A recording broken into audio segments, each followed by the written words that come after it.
Yo, what's up kakamay? So, panibagong vlog na naman tayo ngayon. Another sit-down vlog, pero hindi tayo mag-reaction video. So, ang gagawin natin ngayon mga kamay is review and revenue update. So, bago tayo tumungo doon, meron lang ako nakita na isa sa trending ngayon mga kamay, issue, pero hindi tayo magdidigin doon. So, ang masasabi ko lang doon sa naging issue tungkol sa Palawan na naging persona ng grata yung influencer.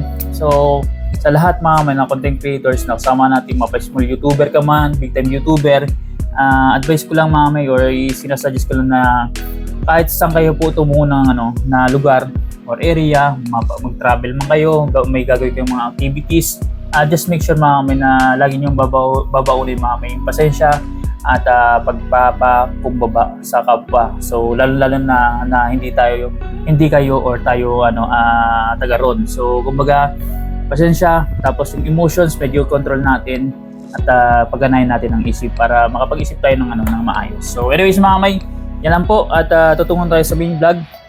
Ang pag-usapan natin ngayon, so ayos yung natin lapel mic.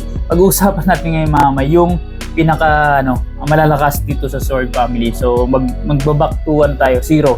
So titingnan natin yung yung mga kasama natin na talagang malalakas na. Titingnan natin yung performance nila this June 2024. So hindi pa po tapos, pero meron na ako nakuha details regarding sa kanilang channel. So pure vlogs po to mga kamay. Hindi po kasali yung live stream or any perks mga kamay sa i-discuss natin. So lahat ng details syempre alam niyo na, mapapanood niyo po sa sa harap ng screen para masundan niyo pong sinasabi ko. So ang RPM nila mga kamay is $3 per 1k views kasi mayroon akong reference din sa akin 2.85. So small YouTuber lang po ako. So medyo akit lang tayo ng bagya excuse me po, bagya para medyo nasa close tayo sa sa revenue. So anyways mga kamay, without further ado, umpisa natin sa first vlogger. So apat lang po i-discuss natin, si Kuya Nolly, Romsel, si Louie, at si Japper Sniper. So hindi na po natin i-include yung Mrs. Japper Sniper for this vlog, tsaka yung Japper Sniper kasi hindi po siya na-uploadan. So kung may upload man ko, konti lang po. So anyways, ito na yung number 1 sa ating listahan, si Kuya Nolly Vlog. Si Kuya Nolly Vlog, si Yo, meron na siyang subscribers count na 221k. So medyo na-stuck sila sa 200k mark. Pero malakas na po yan mga kamay, malaki na po yan. So si Kuya Nolly mga kamay, nakapag-vlog na po siya as of this June 19 ng 40. So talagang nami-maintain yan ni Kuya Nolly ang halos 2 to 3 vlogs a day. So ang views na nakuha niya doon as of this moment is 378,600. So laki kailan ko kayo makaabot yan. So anyways mga kamay, pag kinonvert natin yan into revenue sa dollars, that's around $1,135.80 sa 3 na RPM mga kamay. Which is pag kinonvert natin yan sa Philippine Peso, yung palitan natin ngayon is 58.75, that's around 66,728.25 pesos. So not bad mga kamay. So kumbaga still nasa maayos na kalagayan yung channel ni Kuya Nolly based sa assessment ko mga kamay. So kumbaga ito namang revenue ni Kuya Nolly is kumbaga kung ihalin tulad natin sa empleyado is nasa di nababa sa manager, senior manager na patas na yan mga kamay. So yun po. So hindi pa po yan tapos at gross po yan mga kamay, hindi pa po included yan yung mga additional deductions or mga tax mga kamay. Pwede siya mag-move, pwede siyang tumaas, pwedeng bumaba. So anyways mga kamay, dito na tayo sa pangalawa, si kabisig, si Romsel TV. So alam niyo na mga kamay, ng last time na discuss natin, medyo naglaylo sa pag-upload at kababalik lang ni Romsel sa pag-vlog sa kanyang channel. So 9 days ago mga kamay yung pinaka-latest niya. 9 days ago. So June 7 yata nag-start siya mag-upload. So anyways mga kamay, meron na siyang 273k na subscribers count. Nakapag-vlog na po siya ng 20. So 19, halos daily vlog po si Romsel kasi June 19 na po ngayon. So ang views na nakuha niya doon is around 696,000 views. So medyo mataas po maganda yung karta or tinatakbo ng kada vlog ni Romsel.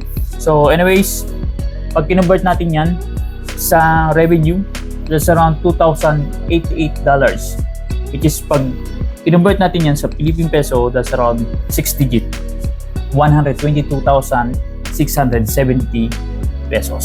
So not bad mga may, at it's still counting.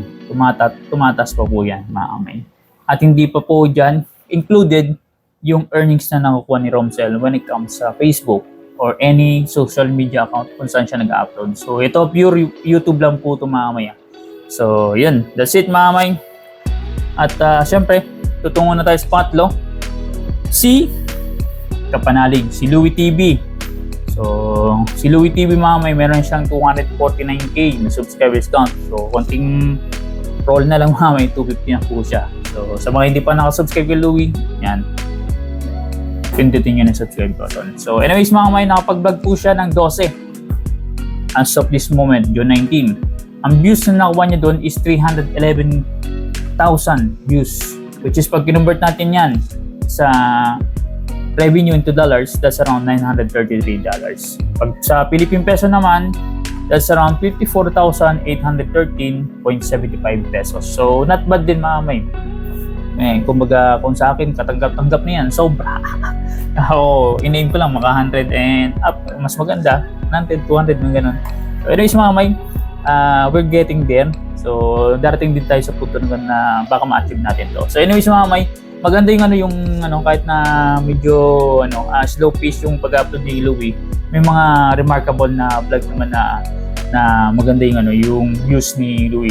Lalo na yung pumunta siya sa Bukana, nakipag-collabor kay Japper. So maganda yung nakuha niyang views doon. So silipin niyo na po sa channel ni Louie.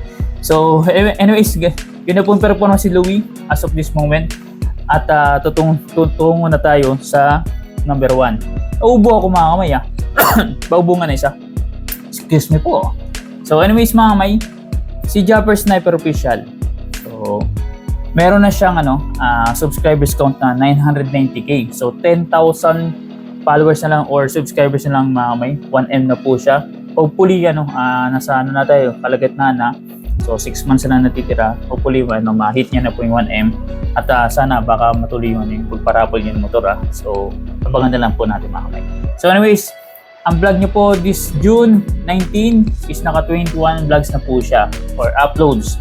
So ang views na nakuha niya doon is around 759,000 views, which is pag kinonvert natin yan sa revenue into dollars, that's around $2,277 mga may.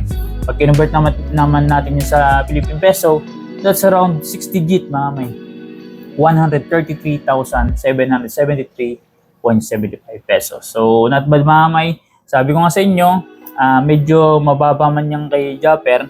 At least nauna po yung last month, mga previous month, at least mga ganda po yung nakuha yung revenue, lalong-lalo na yung per months.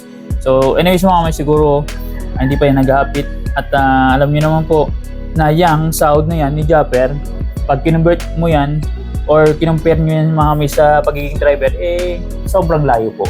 So kumbaga maganda na po yan kaysa sa dati niyang trabaho, sarili pang oras. So yun po mga may, at least na bigyan ko kayo ng details at yung kumbaga makita nyo yung performance ng channel ng apat natin or big 4 dito sa Sword family. So nasa maayos naman ang pong lagay. So although yan, may mababa yan isa nakukuha nilang mga earnings previously. So kumbaga antayin natin, baka hindi pa naman tapos ang buwan mga may. At baka merong mag-boom dyan na kumbaga anything goes mga may. Pwedeng mag-boom ng isang vlog ng isang content creator. Hindi lang po sila, lahat po tayo na nagko-content. So anyways mga may, so paano yan? Bago tayo magtapos, laging paalala ni Bidogs mga may sa mga manonood at makapanood itong vlog. At sa lahat ng mga pinapatronation na content creators na don't skip ads. Kasi alam niyo na po, na-jam po kami kumikita. So, abangan niyo po panood ng vlogs natin. Huwag po kayong skip ads. So, panay mga kamay. See you sa next vlog po natin, mga kakamay.